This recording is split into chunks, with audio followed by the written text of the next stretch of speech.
శ్రీకాకుళం జిల్లా టెక్కలి మండల కేంద్రంలో ఎమ్మెల్సీ దువ్వాడ శ్రీనివాసరావు ఇంటి వ్యవహారం రచ్చకెక్కి 29 రోజులు గడుస్తూ అనేక మలుపులు తిరుగుతుంది. ఇక అందులో భాగంగా ఎమ్మెల్సీ దువ్వాడ శ్రీనివాస్ ప్రియురాలు దివ్వెల మాధురి ఎమ్మెల్సీ శ్రీనివాస్ ఉంటున్న ఇంటిపై తనకు హక్కులున్నాయంటూ ఆరోపణలు చేసింది. ఇక ఇవాళ అనూహ్యంగా ఎమ్మెల్సీ ప్రేయసి మాధురి దువ్వాడ శ్రీనివాస్ ఉన్న ఇల్లు తనదంటూ ఎమ్మెల్సీ దువ్వాడ శ్రీనివాస్ తనకు రావాల్సిన డబ్బులుగాను ఇంటి రిజిస్ట్రేషన్ చేయించారంటూ రిజిస్ట్రేషన్ పత్రాలను మీడియాకు సమర్పించి ఇంటిలోకి ప్రవేశించడంతో కథ మరో మలుపు తిరిగింది. ఇక దీంతో దువ్వాడ వాణి పిల్లలు మరోసారి ఇంటిలోకి వెళ్లేందుకు ప్రయత్నం చేశారు. అంతేకాకుండా కోర్టు ఆర్డర్ని పోలీసులు ధిక్కరిస్తూ వ్యవహరిస్తున్నారంటూ ఆరోపణలు చేశారు.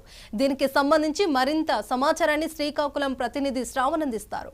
శ్రీకాకుళం జిల్లా టెక్కలి మండల కేంద్రంలో ఎమ్మెల్సీ దువ్వాడ తాలూకా అక్రమ సంబంధ వ్యవహారం రోజు రోజుకి కూడా అనేక మలుపులు తిరిగినటువంటి పరిస్థితి ఉంది. అయితే గత 29 రోజుల క్రితం ఈ అక్రమ సంబంధ వ్యవహారంపై అయితే మాత్రం పెద్ద ఎత్తున దుమారం రావడంతో ఎమ్మెల్సీ దువ్వాడ భార్య అనూహ్యంగా కూడా ఒకసారి దువ్వాడ వాణి ఈ ఇంటి వద్దకు చేరుకున్నటువంటి పరిస్థితి ఉంది. అక్కడ నుంచి కూడా ఈ విషయం అనేక మలుపులు తిరుగుతున్నటువంటి పరిస్థితి ఉంది. అయితే ఈ ఇల్లు ఏదైతే ఉందో ఈ ఇంటి కోసం అయితే మాత్రం ప్రధానంగా పోరాటం కొనసాగుతుందని చెప్పొచ్చు. ఈ ఇంట్లోనికి ఆ దువ్వాడ వాణితో పాటు పిల్లలైనటువంటి హైందవ, అనన్య కూడా ఇంట్లోకి వెళ్లాలనే ప్రయత్నం అయితే మాత్రం గత 29 రోజులుగా చేసినటువంటి పరిస్థితుల నేపథ్యంలో అయితే మాత్రం ఇంటిపై అయితే మాత్రం ఇప్పటికే ఎవరైతే అక్రమ సంబంధ ఆరోపణలు ఎదుర్కొన్నటువంటి పరిస్థితి ఉందో ఆ దివ్వల మాధురి అనే మహిళ ఈ ఇంటిపై అయితే మాత్రం తనకి పూర్తి హక్కులు ఉన్నాయని కూడా మీడియా ముందుకు రావడంతో మరో మలుపు తిరిగింది. అంతేకాకుండా ఈ ఇంటి కోసం స్థలాన్ని అమ్మినటువంటి వ్యక్తి ఎవరైతే ఉన్నారో పార్వతీశ్వర మాస్టర్ అనేటువంటి వ్యక్తి కూడా తనకి డబ్బులు ఇవ్వాలని ఇప్పటికే ఆరోపించినటువంటి పరిస్థితులు ఉన్నాయి. అయితే ఈ తతంగం ఒకవైపు జరుగుతున్నటువంటి పరిస్థితి నేపథ్యంలో ఒకసారిగా కూడా ఎమ్మెల్సీ దువ్వాడ శ్రీనివాసరావు ఈ ఇంటికి సంబంధించినటువంటి ఏవైతే ప్రాపర్టీ డాక్యుమెంట్స్ ఉన్నాయో అవన్నింటినీ కూడా పూర్తి స్థాయిలో కూడా దివ్వల మాధురికి రిజిస్ట్రేషన్ చేశారంటూ కూడా ఆ పెద్ద ఎత్తున కూడా వార్తలు వచ్చినటువంటి నేపథ్యంలో ఆ ఘటనపై అయితే మాత్రం ఇప్పటికే మీడియా వివరణ అడిగే ప్రయత్నం చేసింది. అయితే దీనిపై దివ్వల మాధురి కూడా చాలా స్పష్టంగా ఇంటిని తనకు రిజిస్ట్రేషన్ చేశారు ఎమ్మెల్సీ దువ్వాడ శ్రీనివాసరావు అంటూ కూడా చెప్పడంతో పాటు డాక్యుమెంట్లను కూడా పూర్తి స్థాయిలో కూడా మీడియాకు విడుదల చేయడంతో పాటు ఈ రోజు పూర్తి స్థాయిలో ఇదే ఇంట్లోకి దివ్వల మాధురి లోనికి వెళ్ళి పైనుంచి అందరికి కూడా వందనం చేసినటువంటి దృశ్యాలను కూడా మనం 99 టీవీ మీద స్క్రీన్ మీద చాలా స్పష్టంగా చూస్తున్నామంటే ఇక్కడ దివ్వల మాధురి వచ్చి ఏ విధంగా తన హక్కుల్ని స్వాధీనపరుచుకున్నదని కూడా చాలా స్పష్టంగా అవుతుంది. అయితే గత 29 రోజులుగా కూడా దువ్వాడ ఎమ్మెల్సీ కుటుంబం అయినటువంటి భార్య వాణితో పాటు హైందవి కూడా ఇక్కడే 29 రోజులుగా కూడా ఇంటి వెనుకలు ఉన్నటువంటి షెడ్ లో నిరాహార దీక్ష కూడా కొనసాగిస్తున్నటువంటి పరిస్థితుల నేపథ్యంలో ఇప్పుడు ఈ కథ ఏ విధంగా మలుపు తిరగబోతుంది అనేది కూడా సర్వత్రా ఉత్కంఠగా రేగింది. అయితే మనం ప్రస్తుతం చూడొచ్చు ఇంట్లో ఉన్నటువంటి పై ఫ్లోర్ లో దివ్వల మాధురి నివసిస్తున్నటువంటి పరిస్థితి నేడు ఉన్నటువంటి పరిస్థితి ఉంది. అయితే కింద తన పోరాటం అయితే కొనసాగుతున్నటువంటి దృశ్యాలను అయితే మనం చాలా స్పష్టంగా చూడొచ్చు. ప్రస్తుతం అయితే మాత్రం మనతో పాటు ఎమ్మెల్సీ భార్య అయినటువంటి వాణి గారు కూడా మనకు అందుబాటులో ఉన్నారు. ఆవిడ ఒకసారి మరిన్ని విషయాలు తెలుసుకున్న ప్రయత్నం చేద్దాం. చెప్పండి మేడం, ఈ ఇల్లు తనకు పూర్తి స్థాయిలో కూడా ఎమ్మెల్సీ దువ్వాడ పూర్తి స్థాయిలో రిజిస్ట్రేషన్ చేశారని కూడా చెప్తున్నటువంటి పరిస్థితి ఉంది కదా, దీనిపై అసలు మీరేమంటారు? ఇప్పుడేం మాట్లాడండి, ఇప్పుడే అది అలాంటి రిజిస్ట్రేషన్లో జరగలేదు. అది మేము తర్వాత ఆ ప్రూఫ్లు కూడా మేము తెలియజేస్తాము, చూపిస్తాము. దానికి టైం ఉంది. ఆర్డర్ వచ్చిన తర్వాత రిజిస్ట్రేషన్స్ చల్లదు. డివిసి వైలేషన్ కేసు అనేది ఒకటి ఉంది. అది ఇప్పటికిప్పుడు ఏదో దౌర్జన్యం చేసుకుంటామంటే అది చల్లదు. అది కోర్టులో చూసుకుంటాం. అయితే ప్రధానంగా మీరు చెప్పండి అమ్మా, దీని మీద ఆల్రెడీ ఇప్పటికే మీరు కేసు కూడా పెట్టడం జరిగింది. కేసు పెట్టిన అనంతరం ఇంటిని కూడా మీ నాన్నగారు దువ్వాడ మాధురి గారికి రిజిస్ట్రేషన్ చేసినట్టు పరిస్థితుంది కదా, దీని ఏ విధంగా దివ్వల మాధురి గారికి రిజిస్ట్రేషన్ చేశారు సార్? దాని డాక్యుమెంట్ అనేది ఇప్పటికైతే రిజిస్ట్రేషన్ కాలేదు. మీరు చూసుంటారు. సబ్ రిజిస్టర్ సంతకం ఉందా? ఏముంది దాని మీద? ఏం లేదు. జస్ట్ వాళ్ళు ప్రాసెస్ చేసినట్టు ఉంది. దానిపైన అది అవుతుంది. Once if it is registered that is also not acceptable. Because order అనేది మాకు వచ్చింది, ఈ ఇంట్లో ఉండాలి అనేది మాకు ఆర్డర్ వచ్చింది. ఆర్డర్ వచ్చి కేసు కోర్టులో ఉంటుండగా ఎట్టి పరిస్థితుల్లో రిజిస్ట్రేషన్ అనేది చల్లదు. అది అందరికీ తెలిసిన విషయం. ఆర్డర్ పోలీస్ స్టేషన్ లో కూడా మేము సబ్మిట్ చేస్తాం. అయితే గతంలో దివ్వల మాధురి గారు అయితే ఉన్నారు. ఆవిడ ఇంట్లోకి నేను వస్తాను, ఇక్కడ నుంచి ఎవరు తరిమేస్తారో నేను చూస్తాను, అసలు దువ్వాడ వాణితో అసలు ఏం సంబంధం ఉందని కూడా ఆరోపణ. ఆవిడ ఇలాగే భవానీ సిఐ గారి పేరు ఇప్పటి వరకు నేను చెప్పదలుచుకోలేదు, కానీ చెప్పవలసి వస్తుంది. ఇలాగే అబ్బాయి హోటల్ అనేది ఇలాగే రాయించుకుంది. అందరు మీడియా మిత్రులు అందరికీ తెలియాలి, ప్రజలకు కూడా తెలియాలి. అతనితో ఒక పాప ఉంది. ఇలాగే బ్లాక్ మెయిల్ చేసి కుటుంబానికి కానివ్వకన్నా ఈవిడ ప్రతి ఒక్క మార్తి అని ఒక ఆయన ఉన్నాడు, ఆయనతో కూడా కారు చాలా మందితో బంగారాలు కొనిపించుకొని, కారులు తీసుకొని, ఆస్తులు రాయించుకొని, అందరి దగ్గర కూడా ఇలాగే ఫ్యామిలీకి బ్లాక్ మెయిల్ చేసుకొని ఈ రోజు వరకు సో మా దగ్గరకు వచ్చింది, భగవంతుడు ఉన్నాడు, ఖచ్చితంగా మాకే దేవుడు న్యాయం చేస్తాడు. ఈ రోజు వరకు ఆ రిజిస్ట్రేషన్ అయితే మాకే హక్కు అండి. ఎందుకంటే ఆల్రెడీ కేసు ఉంది. కేసులో మాకు ఇంట్లోకి ఎంటర్ అవ్వాలనేది ఆర్డర్ చాలా క్లియర్ గా ఉంది. ఆవిడ రిజిస్ట్రేషన్ అయిపోయిందంటే అదంతా ఫేక్, అది చల్లదు కూడా. అంటే కోర్టు మీరు ఇంట్లోకి వెళ్ళడానికి అనుకూలంగా తీర్పిచ్చింది, మీరు ఇంట్లోకి వెళ్లే అవకాశం ఉందని మీరు చెప్తున్నారు.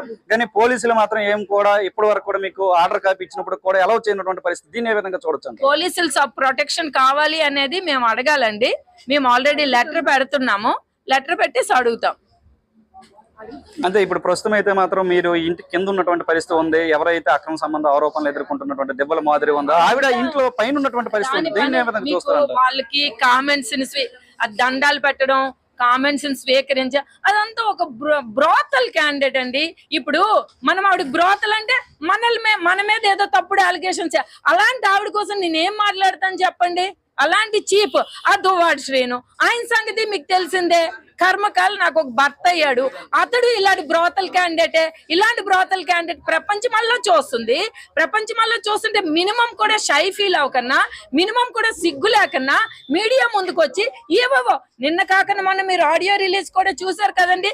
తన భార్యనే నువ్వు ఇది చేసి తన వల్లే చనిపోయానని చెప్పానంటే నేను అలాగే చెప్పేస్తాను. తన వల్లే నాకు యాక్సిడెంట్ అయింది చెప్పేస్తాను, తన వల్లే నేను సూసైడ్ చేసుకోవాలని చెప్పాను అని వాళ్ళిద్దరు కూడా ఒక కుట్రపూరితమైన ఆలోచనలు. ఇలాంటి వాళ్ళండి ఆ దువ్వాడ శ్రీను, దివ్వల మాదిరి, దువ్వాడ శ్రీధరు, వాళ్ళ అమ్మగారు లీలావతి, వీళ్ళందరూ ఒక స్క్రాప్. మీరు పలాసలో దువ్వాడ శ్రీను తాలూకు చరిత్ర అడగండి. పలాసలో ఒక 20 సంవత్సరాలు పెరిగాడు కదా, 29 సంవత్సరాలు పెరిగాడు అతడు పలాసలో. What is this history? Duvvada Srinu ఎవరు?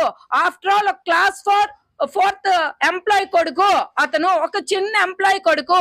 నన్ను ట్రాప్ చేశాడు, మోసం చేశాడు.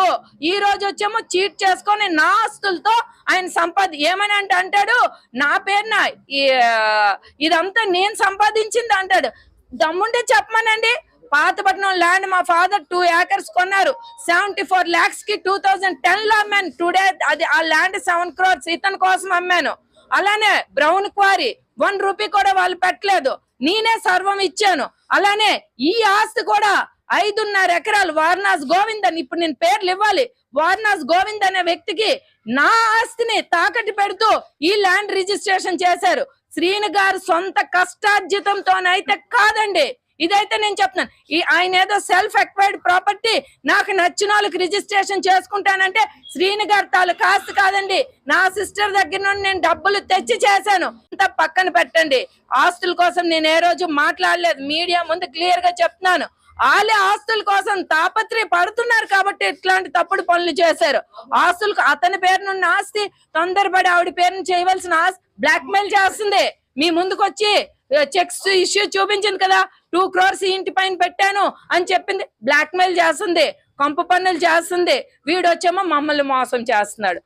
అయితే మేడం, గతంలో కూడా దివ్వల మాదిరి గారు ఇదే ఇంటికి ఇంటికి వచ్చి ఎవరైతే అక్కడ వాణి ఉన్నారో ఆవిడని చెప్పుతో కొడతా అంటూ కూడా అనూహ్యమైన కామెంట్లు చేశారు. అడిగారు, నాకు చాలా మంది పెద్దోళ్ళు అడిగారు, ఆవిడేంటి మీకు చెప్తూ కొడతానంటే, కుక్కండి, ఆ ఊరు కుక్కది, అందరి ఇళ్లలోకి వచ్చి ఇది నా ఇల్లు అంటది. టెక్కల్లో ఎంతమంది ఇళ్ళకైనా వెళ్ళిపోయి అందరికి బ్లాక్ మెయిల్ చేసుకుని అందరి ఇల్లు అంటది.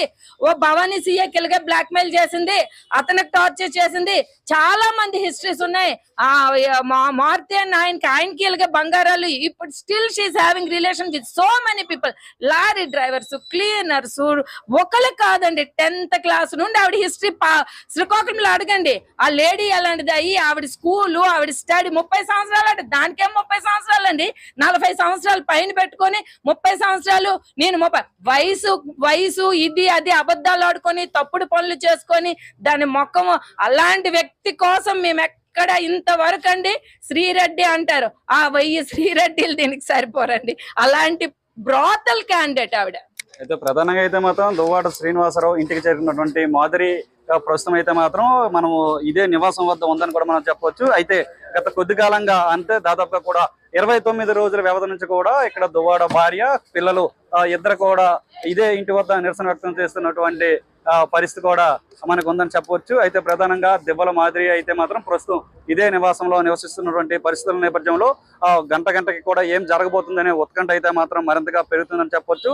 అయితే మనం చూడొచ్చు దృశ్యాల్లో చాలా స్పష్టంగా ఇప్పుడు ప్రస్తుతం ఉన్నటువంటి ఈ 2 ఫ్లోర్ల భవంతిలో ప్రస్తుతం ఎవరైతే దివ్వల మాదిరి అనే వ్యక్తి తన పేరున రిజిస్ట్రేషన్ చేయించుకున్నదనే ఆరోపణలు ఉన్నాయో ఆవిడ ఇదే భవంతిలో అయితే ఉంటున్నట్టు పరిస్థితి ఉంది. అయితే ఆ భవనం కిందలోనే దువ్వాడ ఎమ్మెల్సీ భార్య వాణితో పాటు పిల్లలు హైందవి కూడా ఎక్కడ నివసిస్తున్నటువంటి పరిస్థితి ఉంది. మనం ప్రస్తుతం అయితే మాత్రం ఇదే ప్రాంతంలో ఉన్నాం. అయితే మరికొన్ని గంటల్లో ఏం జరగబోతుందనే ఉత్కంఠ అయితే మాత్రం స్థానికంగా పెద్ద ఎత్తున చర్చనీయాంశంగా మారిందని చెప్పొచ్చు. కెమెరా